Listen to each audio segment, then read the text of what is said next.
How to say no to work social events without hurting your professional reputation. The hidden cost of saying yes to every office social event. The invitation appears in your inbox. A team dinner, an office party, after-work drinks, a company networking event.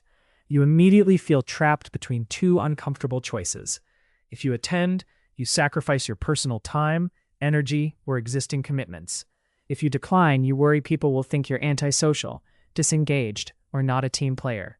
Many professionals spend years attending workplace social events they never wanted to attend, simply because they fear the social consequences of saying no. Over time, this creates a different problem: resentment, burnout, social exhaustion. The truth is that maintaining professional relationships does not require attending every office happy hour or team outing. The key is learning how to decline work social events professionally while remaining visible, approachable, and engaged during working hours. How do you decline office social events without looking antisocial?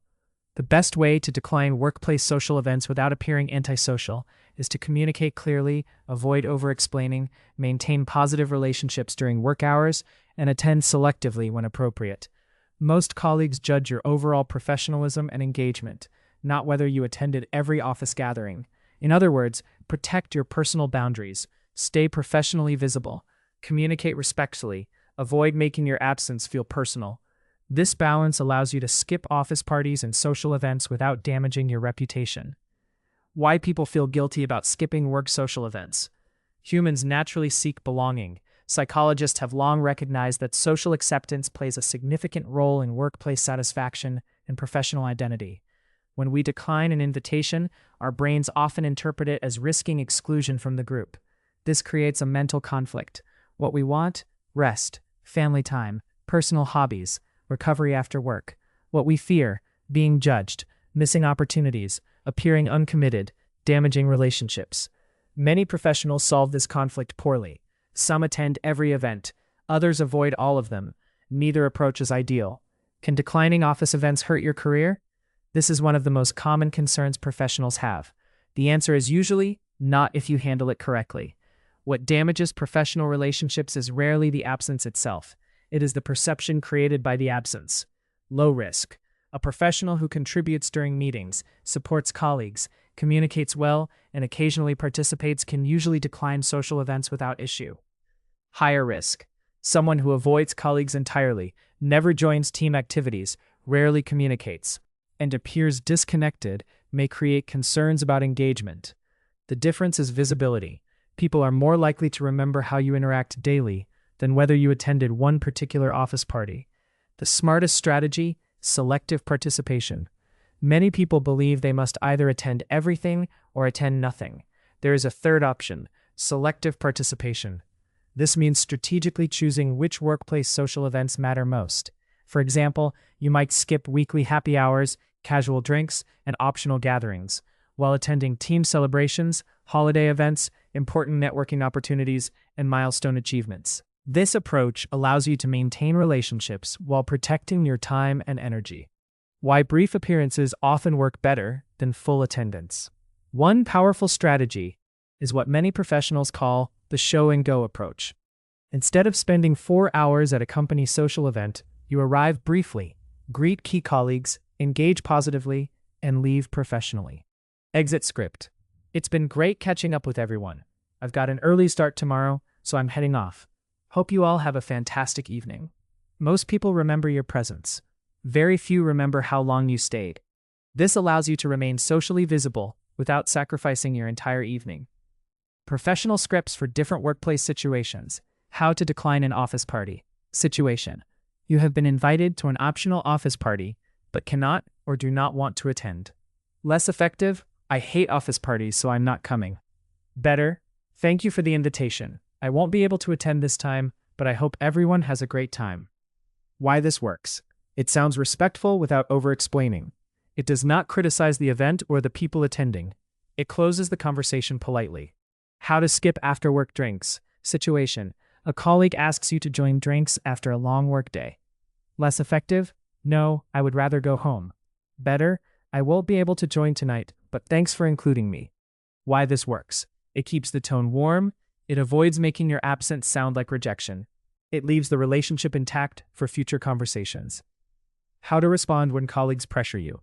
Situation: people keep pushing after you have already said you cannot attend. Less effective: I already said no. Stop asking. Better: I appreciate the invitation, but I'll have to pass this time. Hopefully I'll catch everyone at the next event. Why this works: it repeats the boundary without sounding hostile. It gives a small future-facing signal. It keeps your decision final. Common mistakes when declining workplace social events. Avoid these responses. I hate office parties. I'd rather stay home. These events are pointless. I'm only invited because management expects it. These comments create negative emotional associations. You can protect your boundaries without criticizing the people who enjoy attending. How to maintain strong workplace relationships even if you skip events. If you regularly decline work social events, focus on strengthening relationships during normal working hours. Consider greeting colleagues regularly, participating in meetings, supporting team projects, congratulating achievements, having occasional informal conversations, being approachable and responsive. Professional relationships are built through consistent interactions, not just after-work activities. How to say no to work social events without feeling guilty. Many professionals assume they need a good enough reason to decline. You do not. Rest is a valid reason. Family time is a valid reason. Personal priorities are valid reasons. Your free time does not require external approval. The goal is not to justify your decision. The goal is to communicate it respectfully. When you stop viewing boundaries as rejection, declining invitations becomes much easier. How Spekero can help you practice the wording. Saying no is easier when the sentence already feels familiar. Record yourself using one of the scripts above and listen for 3 things: whether your tone sounds calm, whether the sentence is short enough, and whether your boundary still feels clear. Frequently asked questions. Is it rude to skip office parties? No. Most workplace social events are optional. Declining politely is generally considered acceptable professional behavior. How often should I attend workplace social events?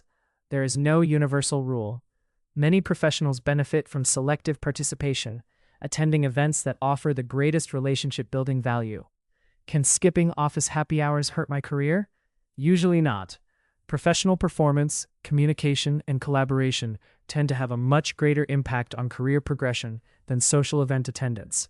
What is the best excuse for not attending a work event? You often do not need an excuse. A simple and respectful statement that you cannot attend is usually sufficient. How do introverts handle workplace social events?